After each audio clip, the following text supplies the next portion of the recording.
Bizada mana o'zimizni hamshiraxonimiz kelganlar dekretga chiqing deb chiqara olmayotimiz bilan, chunki ishlarni yomon sevadilar. Sevsalar ham dekretga chiqishlari shart va zarur. Bekordan bekorga davlat 30 haftadan keyin dekret bermaydi. Chunki ayolimizda 30 haftadan keyin bolani bez olishi tezlashadi. Moddalar almashinuvi kuchayadi. Bu birinchisi. Ikkinchisi, ayolimizda charchashlar boshlanadi.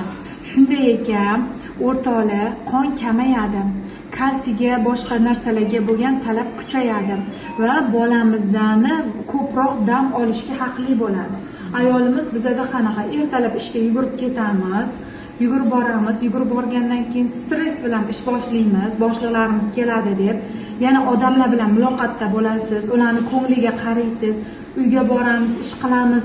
Xullas kalom, dam olishga o'zimiz uchun chasbik bo'lmaydi. O'sha